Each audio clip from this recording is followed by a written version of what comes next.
A small-town diner sat quietly near the edge of the city. Its windows fogged up from the rain outside. The smell of coffee, fried food, and old furniture filled the air inside. A few tired customers were scattered around, stirring their drinks or scrolling through their phones. The rain had started in the afternoon and hadn't stopped since. Most people were trying to stay indoors. That's when the door opened slowly, letting in a cold gust of wind and a young girl. She couldn't have been more than 16. Her clothes were too thin for the weather. Soaked from the rain, her shoes were old and didn't match. And her small backpack looked almost empty. Some customers barely noticed her. Others gave her a quick glance before looking away. But the girl didn't seem to care. Her eyes moved carefully around the room, stopping at the far corner where an old upright piano stood. It was covered in dust, ignored for years. Once in a while, a local might play a few clumsy notes, but no one really paid attention to it anymore. The girl walked up to the counter where a man in his 50s, the manager, was counting change. She waited patiently until he looked up. "Can I help you?" he asked, his voice tired. The girl hesitated for a moment, then spoke. Her voice was soft but clear. "Sir, I don't have money, but I'm very hungry," she said. "If I play the piano for a while, could I please get just one meal?" There was a pause. The manager blinked as if he didn't quite hear her right. "Play the piano," he repeated. She nodded. "I won't cause trouble, I promise. I just want a warm meal," she added quickly. One of the waitresses nearby giggled under her breath, and a man sitting by the window raised an eyebrow, a teenager asking to trade piano playing for food. It sounded like a joke. The manager scratched his head, unsure. He looked over at the piano in the corner, then back at the girl. It was a quiet night, and business wasn't exactly booming. He gave a small shrug. More amused than anything. "Sure," he said. "Go ahead." The girl gave a shy smile, said thank you, and walked over to the dusty piano. People in the diner were now watching her, some with smirks, others with mild curiosity. A pair of teenagers laughed quietly at a table in the back. Expecting something silly, the girl sat down on the worn-out bench, wiped the keys gently with her sleeve, and took a deep breath. Her fingers hovered above the piano keys for a few seconds. Then she began to play. The first note was so soft, it almost disappeared into the sound of rain tapping the windows. But then came another, then another. And slowly the room began to change. The music was gentle, smooth, and full of emotion, like a story being told without words. The girl's eyes were closed, her body still, but her fingers moved like they had a voice of their own. The customers stopped what they were doing. A man who had been looking at his phone put it down. A woman sipping tea froze mid-drink. The teenagers who had laughed earlier fell completely silent, their faces slowly turning serious. The waitress at the counter leaned on her elbow, forgetting the tray in her hand. No one was expecting this. The music was more than good. It was beautiful. It carried sadness, peace, and something almost magical. In that moment, the diner felt different. It wasn't just a small place in a rainy town anymore. It was a place where something special was happening. The manager stood with his mouth slightly open, listening. He remembered the piano being brought in years ago, back when his wife was still alive. She used to play it on weekends, and for a brief second, the music brought her memory back to him. As the girl played on, the rain outside softened, almost as if it too was listening. She didn't look around, didn't try to impress. She played like she belonged in another world, a world where music was a language. And she had mastered it without saying a word. And when she finally stopped, the last note hanging in the air like a whisper, the room remained silent. No one clapped, not yet. They were still inside the song, still trying to return to the real world after being pulled into hers. The girl stood up quietly and looked toward the counter. Her voice broke the silence. "May I have that meal now, sir?" The manager nodded slowly, still unsure what he had just witnessed. Yeah, of course," he said. "Anything you want." And just like that, the girl went back to being quiet, small, and unnoticed, except now. No one could forget her. They had laughed at first, but now they watched her like she was something rare. And none of them had any idea who she really was, not yet. That secret was still waiting to be discovered. People in the diner couldn't stop talking about her. The girl with the quiet eyes and the broken shoes. The girl who asked for a meal but gave something none of them expected. A moment of beauty. They had laughed before, thinking she was just another street kid looking for attention. But now, they looked at her differently.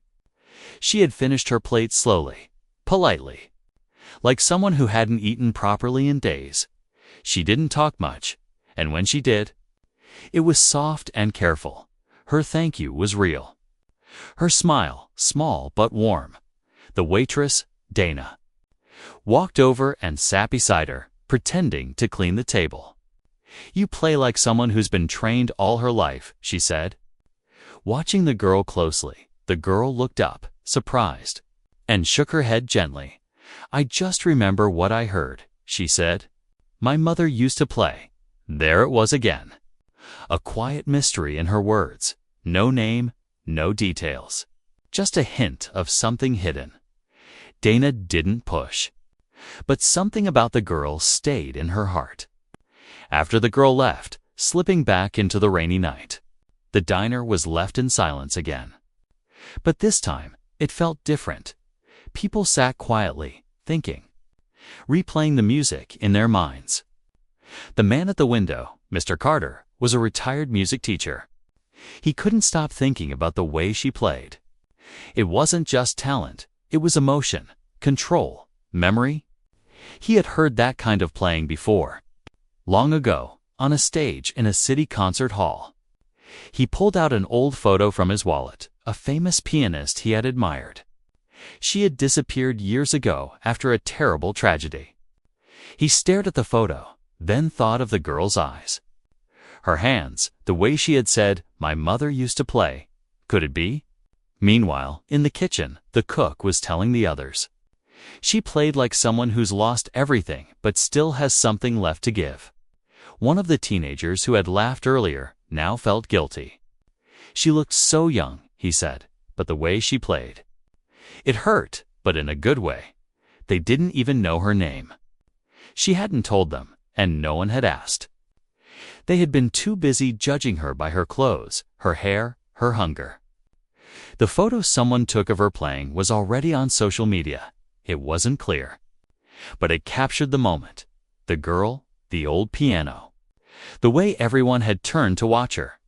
People online started sharing it, calling her the piano girl. Some said she was a genius. Others thought it was fake, but the photo kept spreading. The mystery only grew. No one could find out who she was. Back at the diner the next night, people returned, hoping she'd come back. The manager cleaned the piano, just in case. Dana made an extra plate of food and kept it warm, but the girl didn't return that night. Or the night after, every time the door opened. Everyone looked up, but it was never her. 3 days passed, and the story reached a local radio station.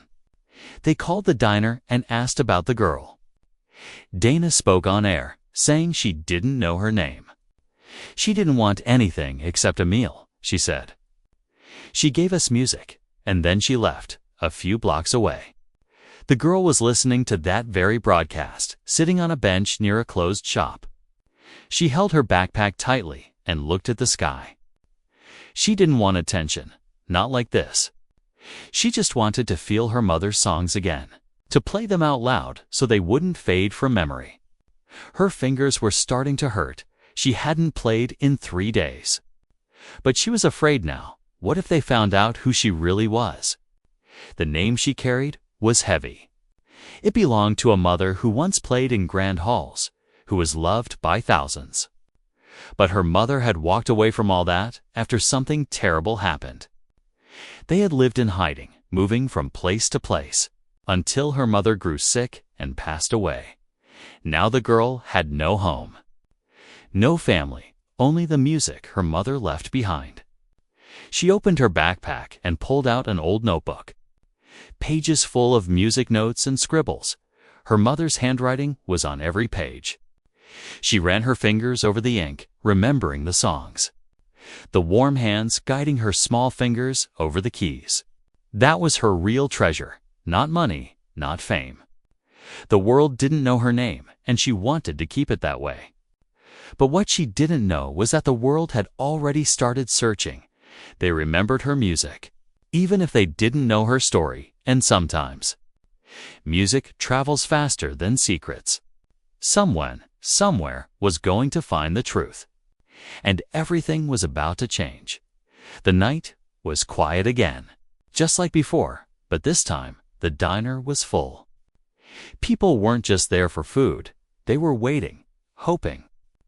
Waiting for the girl who had played music that touched their hearts. The piano in the corner wasn't dusty anymore. The manager had cleaned it himself, even fixed a few loose keys. Dana had placed a small flower vase on top. Everything was ready in case she came back, but no one knew where she had gone. Some said she was just passing through. Others believed she was hiding. Then, on the fourth night, the door opened slowly. Raindrops tapped on the windows again, like the first night. And there she was, standing quietly. Her wet hair clinging to her cheeks. The girl had returned. No one spoke at first. They just stared, almost afraid she might vanish if they moved too fast. She looked thinner and more tired than before. But her eyes were still calm, still full of something deep and unreadable. She stepped inside, and the door closed behind her. The room stayed quiet. Dana rushed over with a warm towel and smiled. "We're glad you came back," she said. The girl smiled, just a little, and nodded. The manager didn't ask questions. He simply pointed to the piano. "If you still want to play," he said. The girl didn't answer with words. She just walked slowly to the piano, sat down, and placed her hands on the keys. This time, people were ready. Phones were turned off. Forks put down and hearts open. And then the first note, it was soft, just like the first night. But this time, there was something new in it. Strength. The music moved gently at first, like a breeze, then grew deeper, fuller. It was a different song, but it had the same soul. A story of someone who had seen loss and held on to love anyway. Her fingers danced across the keys like they were telling secrets. High notes that felt like laughter. Low notes that felt like tears. It wasn't just music. It was memory. It was love. It was a gift wrapped in pain and beauty. People in the diner forgot everything. The food, the time, even the weather outside. The music pulled them in. Made them feel things they hadn't felt in years. Some people wept without knowing why. Others smiled through their tears. Even the cook came out of the kitchen, wiping his hands and leaning against the wall. Mr. Carter, the retired music teacher, listened with eyes wide. He knew this style. He had taught students for over 30 years. But this was beyond lessons, beyond books. This was born from something deeper. Something passed down like a heartbeat, and suddenly he remembered. He remembered a woman, a world-class pianist, who had played just like this. A woman who had vanished after a fire in her home. After losing her husband, she had a daughter. No one knew what happened to the girl after that. Mr. Carter reached into his coat and pulled out a photo. His hands shook a little as he looked from the picture to the girl at the piano. The same eyes, the same hands. Could it be her? When the girl finished the last note, the room stayed still again. She sat there with her hands resting on the keys. Eyes closed, no one clapped, not out of disrespect, but because they didn't want to break the magic. Finally, she stood and turned toward the counter. "Thank you," she whispered, and began to walk toward the door. But this time, someone stood in her way. It was Mr. Carter holding the old photo. He didn't speak at first, just showed her the picture. The girl's eyes landed on it, and she froze. The photo showed a woman in a long black dress sitting at a piano on a shining stage. The woman was smiling, proud, and beautiful. The girl blinked fast, then looked away. "That's my mother," she said quietly. Gasps filled the room. The truth was out. People looked at her not just as a street kid, but as the daughter of someone they had admired. The mystery was over, but the story was just beginning. She didn't want fame. She didn't want cameras.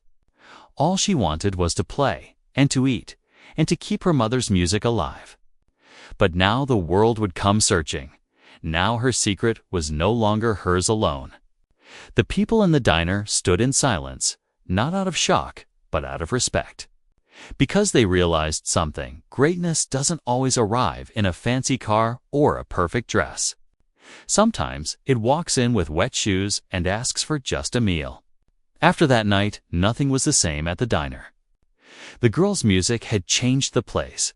It wasn't just a small food stop anymore. It had become something special, a place where magic had touched the walls. Everyone who had been there that night told the story again and again.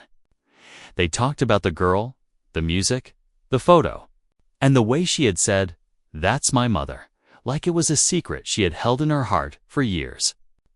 But while people were busy telling stories, the girl was alone again.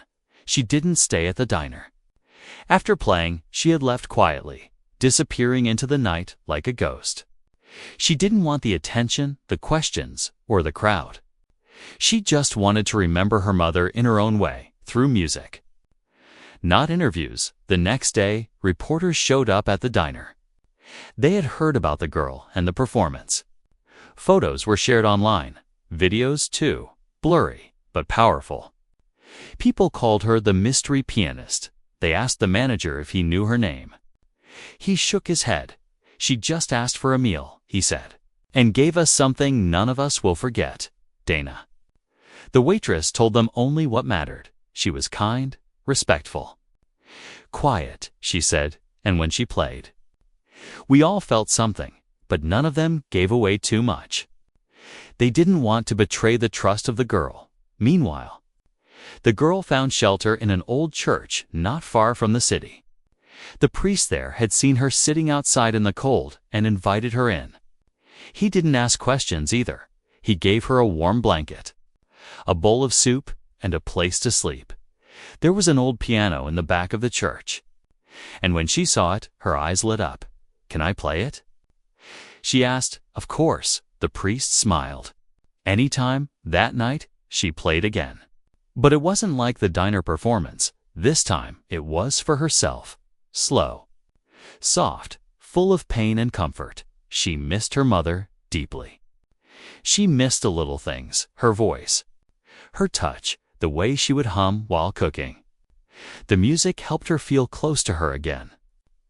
But as much as the girl tried to stay hidden, the world kept chasing her. The video of her playing had gone viral. People from all over were trying to find her music schools. News channels, even strangers who had cried listening to her notes. Someone had even found a video of her mother playing the same song years ago. They placed the two clips side by side, the way the fingers moved. The emotions behind the music. It was too close to be a coincidence. The world now believed they had found the daughter of a legend. Back at the church, the girl stayed quiet. She played each day, helped clean the halls, and read her mother's old music notes every night. She wasn't looking for fame. She just didn't want to forget. Not the songs, not the memories, not the warmth her mother had given her in those dark years. But something was beginning to change inside her. She realized people had listened, truly listened, and maybe there was a reason for that. Maybe it wasn't just about remembering her mother. Maybe her music could help others to people who were lost, or sad, or looking for something they couldn't explain. Still, she was afraid. afraid that the world would take her music and twist it, turn it into something fake, afraid that they would stop seeing her as a person and only see her as a story. That's not what she wanted. She wanted real moments, real feelings, real people. One evening, Dana found her at the church. She had asked around quietly and followed her heart. The girl was surprised but smiled when she saw her. "You were right," Dana said, sitting beside her at the piano. "You didn't just play for a meal." The girl looked down, her fingers brushing the keys. "I just missed her," she whispered. Dana nodded, tears in her eyes. "We all felt that," she said. Every single person in that room felt it for the first time. The girl felt something lift off her shoulders, a little bit of the weight she'd been carrying for years. She wasn't alone anymore. Her mother's music hadn't died. It was alive inside her, and now other people could feel it too, outside. The world was still searching for her name, but inside that quiet church, a girl sat at a piano with a friend beside her. And the music, her music, had only just begun. Days turned into weeks, and the girl kept playing every morning. She would help clean the small church, sweep the floors, and light the candles. And every evening, when the light turned soft and golden, she would sit at the old piano and let her fingers speak. People from the neighborhood started coming in quietly, just to listen. They didn't ask her name, and she didn't offer it. But they sat in silence and let the music fill their hearts. She didn't play to impress. She played to remember, to heal. Each note carried pieces of her story. Her mother's laughter, her father's silence, the sound of rain on broken windows, the long nights without food. It was all in the music. And the people who listened could feel it, even if they didn't know the full story. The girl still slept in the back room of the church. She had only a few clothes and her mother's old music notebook. The pages were worn, the ink faded, but they were her most precious thing. Sometimes she would cry alone at night, holding the book close. She missed her mother deeply, more with each passing day, but she also felt something new. For the first time in a long time, she felt safe. One afternoon, the priest came to her with a gentle smile. "There's someone here to see you," he said. The girl looked up from her notebook, confused. "It's not a reporter," he added quickly. "It's the old music teacher, Mr. Carter." She hesitated for a moment, then followed him to the front of the church. Mr. Carter stood near the pews. Holding a folder in his hands, he looked nervous, respectful, like someone standing before something greater than himself. "I hope I'm not bothering you," he said kindly. "I just wanted to show you something." He opened the folder and took out several sheets of music. "These are your mother's compositions," he said. "Some of them were never published, but I kept them." The girl's eyes widened. She reached for the pages with trembling fingers. These are hers," she whispered. "I remember these." Mr. Carter nodded. "She gave me copies when you were just a baby," he said. "She said maybe one day you would want to play them." Tears welled up in the girl's eyes. She didn't know what to say. It felt like her mother was reaching out to her from the past. That night, she played one of the new pieces. It was different from the others, faster, full of fire, full of fight. The kind of song someone plays when they're not afraid anymore. The small crowd that had gathered clapped quietly afterward, some of them wiping tears from their faces. But outside the church, the world was growing louder. Her video had reached over 1 million views. Music, blogs, news sites, and even famous musicians were talking about her. The mystery girl with the hands of a legend. People demanded answers. Who was she? Where did she come from? Why was she hiding? One morning, a black car pulled up in front of the church. 2 women stepped out. One was a reporter. The other worked for a music academy in the city. The priest met them at the door and kindly asked them to leave. "She is not ready for cameras or microphones," he said. "But she is ready for the world," the Academy woman replied. "She has a gift, and we can help her share it." The girl watched from behind a curtain, her heart beating fast. She didn't want to be famous. She didn't want to be turned into a headline. But part of her was curious. Could she really do something with her music? Could she carry her mother's name in a new way? That evening, Dana came to visit again. She brought cookies and 2 warm drinks.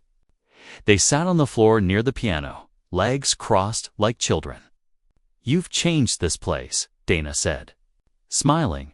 "This church, this town, even me." The girl looked down. Shy but grateful. "I just play," she said. "No." Dana shook her head. "You make people feel." And that's something rare. The girl thought about that for a long time. All this time, she had been running, hiding, afraid of being seen. But what if her music wasn't just for remembering her mother? What if it could help others heal too? People who were lost, alone, broken, just like she had once been. That night, she sat at the piano and played with more power than ever before.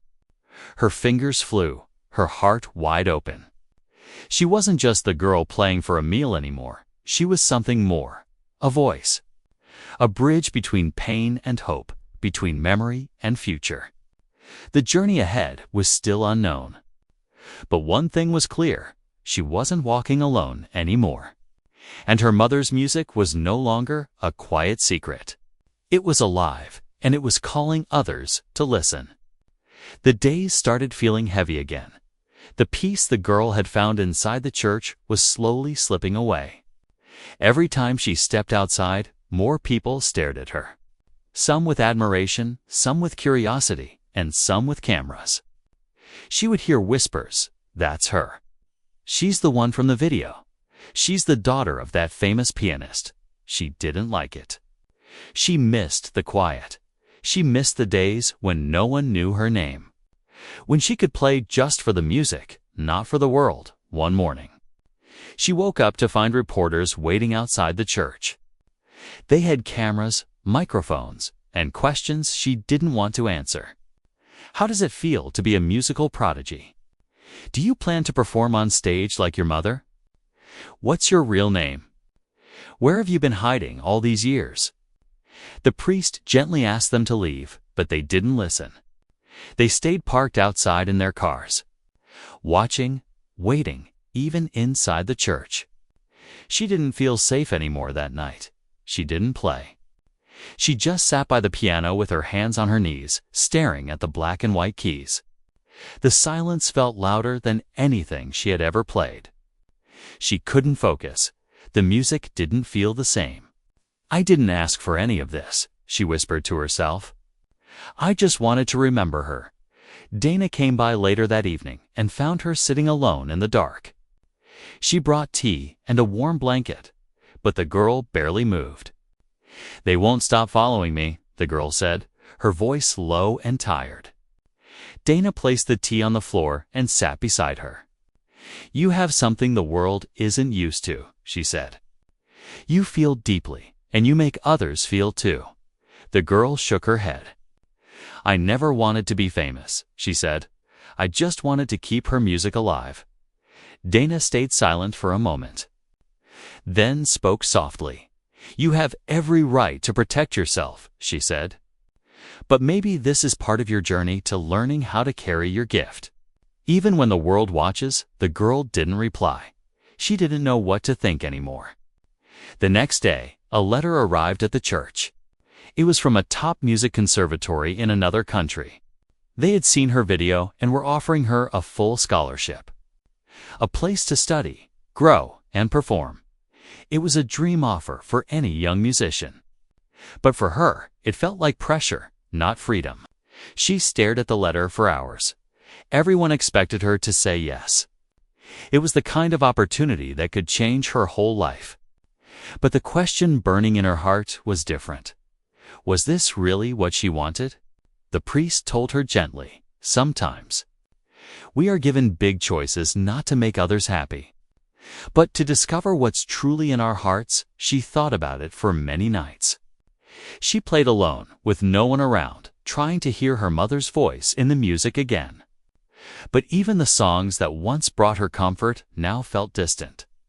One night, something inside her broke.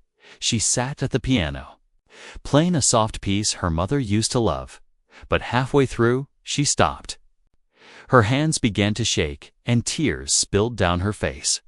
"I'm not her," she whispered. "I can't be her." She stood up and ran outside. Into the cold night air, she kept running until she reached a small park, where she fell to her knees. Her body trembled, her heart hurt. For the first time in weeks, she let herself cry without holding back.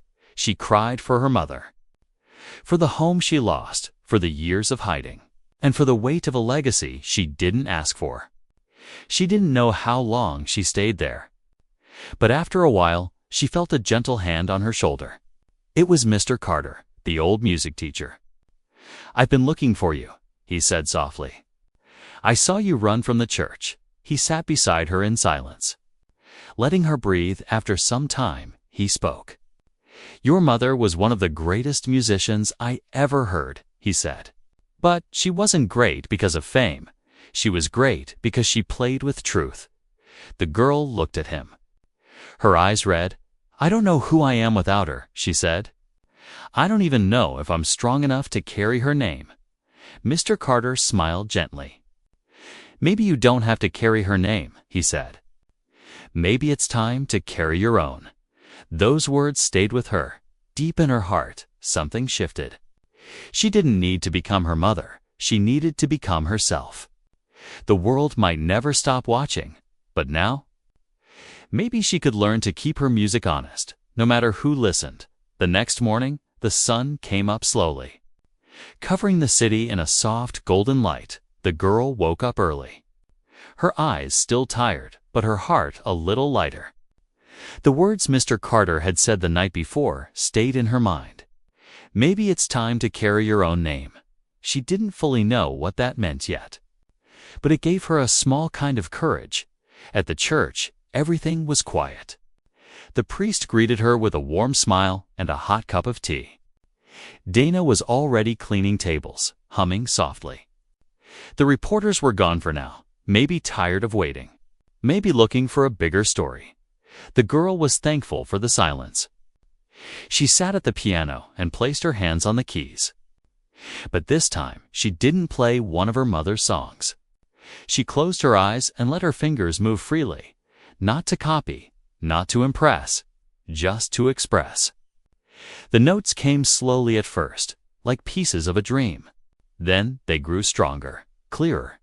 It was something new, something she had never played before. It was hers for the first time. She wasn't trying to sound like her mother. She was trying to sound like herself. The music was simple, but full of feeling. Soft parts that felt like questions, loud parts that felt like answers. She didn't write it down, didn't give it a name. But she knew this was her beginning. Later that afternoon, the manager from the diner came to visit. He brought fresh bread and a small envelope. Inside was a letter from a woman named Claire, the director of a small music center on the other side of the city. She had heard about the girl and seen the video. But instead of asking her to perform or compete, she simply wrote, "We would love for you to visit. Not to be a star, just to share. There are children here who've never heard live music. Maybe you could play for them. Maybe they could play with you." The girl read the letter again and again. There were no flashy promises, no pressure, just an open door. And something about that made her smile. 2 days later, she agreed to go. Dana and Mr. Carter joined her, riding the train together and talking about music and childhood. When they arrived, the building was small and simple, peeling paint. Broken windows, but full of life. Children were laughing, running, drawing on the walls with crayons. There was a small room with mismatched chairs and an old keyboard in the corner. The director, Claire, greeted her with a hug. "We don't have much," she said with a laugh, "but we have heart." The girl sat at the keyboard and looked around the room. The children were watching her with wide eyes. Some had never even seen a piano up close. She played a simple tune, soft, sweet, like a lullaby. The children smiled. Some even closed their eyes. Then she invited them to press the keys with her. Little hands joined hers, pressing notes without rules. There was laughter, mistakes, silly sounds, and something beautiful in all of it.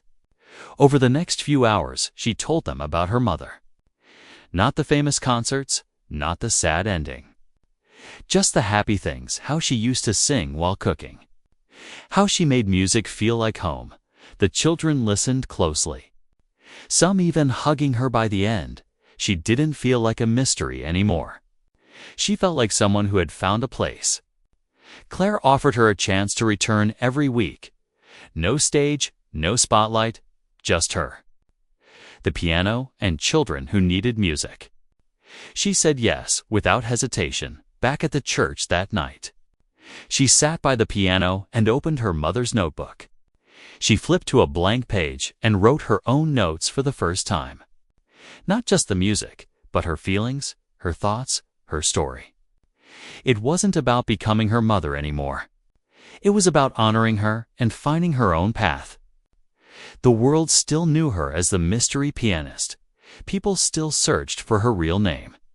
But it didn't matter as much now, because she knew who she was, a girl with music in her soul, a story in her hands, and a future she was finally ready to shape. She still walked in the rain sometimes, still wore old shoes, still missed her mother every day. But now she played not just to remember. She played to share, to heal, to give, and little by little. The girl who once asked for just a meal became someone much greater, not because of fame, but because she had something the world could feel, something real, something true. A few months passed, and the seasons began to change. The cold rain was replaced by warm sunshine, and the city streets started to bloom with flowers. But one thing stayed the same every Friday evening. The little diner on the corner was full. Not just with people looking for food, but with hearts waiting to listen. Because every Friday, the girl came back. She still wore the same quiet smile, the same old shoes, and carried the same worn-out backpack. But now, she walked with confidence, not loud or proud, just calm, steady, like someone who had found her place in the world. The piano in the corner of the diner had been cleaned, polished, and decorated with small lights. People brought flowers, small thank you notes, and even drawings from children who had heard her music. When she played, the room went still. There was no stage, no microphone, no spotlight, just her and the piano. But that was all she needed. Her music spoke louder than words. It carried the warmth of her mother, the silence of her pain, and the beauty of her healing. People came from nearby towns just to hear her. Some brought their children, some brought their parents. Everyone left feeling a little different, a little softer, a little more alive, but the girl didn't play for fame. She didn't sell tickets, didn't ask for money. She played because it was her way of giving something back. She had once asked for just a meal. And now she was feeding others with something far deeper, music. Every weekend, she also visited the small music center. The children waited eagerly for her arrival. They hugged her, pulled her hands toward the keyboard, and laughed when she played silly tunes just to make them smile. She taught them simple songs, but more than that. She taught them how to feel the music, not just play it, she told them. It's not about being perfect. It's about being honest. Some of the children came from homes that were broken, just like hers had been. Some didn't speak much. Some were shy. But when they sat beside her and touched the keys, they opened up. She could see it in their eyes, the same light that music had once given her. Claire, the center's director, was amazed. "You've changed these kids," she said one day. "Not with lessons, but with love." The girl just smiled and looked out the window. "I just want them to feel what I felt when my mother played," she said. Safe. Even when the world felt scary, The videos of her Friday night performances still made their way online. People around the world watched and listened. Many sent letters, emails, even gifts. Some begged her to come and perform on big stages. But she always gave the same reply: "Thank you, but I'm right where I need to be." Mr. Carter often visited the diner to hear her play.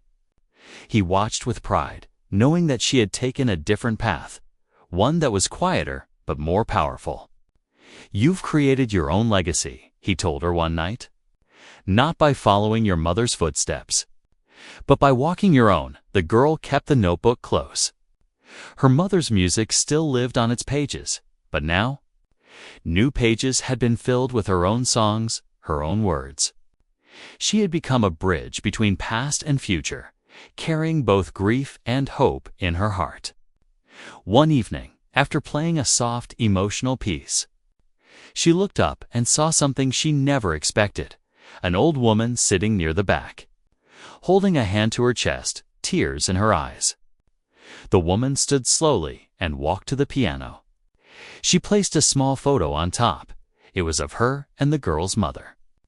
"Many years ago, I was her student once," the woman whispered. "She would be so proud of you." The girl felt her chest tighten, but she didn't cry.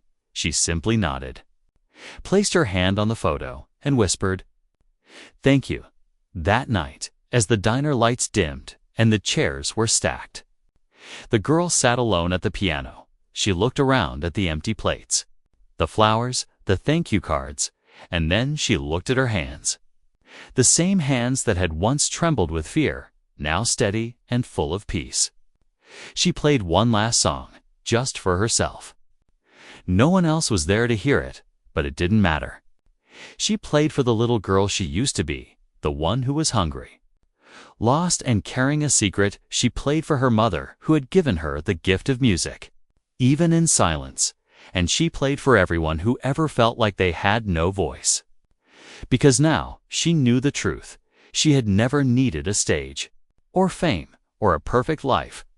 All she needed was a piano, a warm meal, and someone to listen. And in the end, she gave the world more than music. She gave it her heart.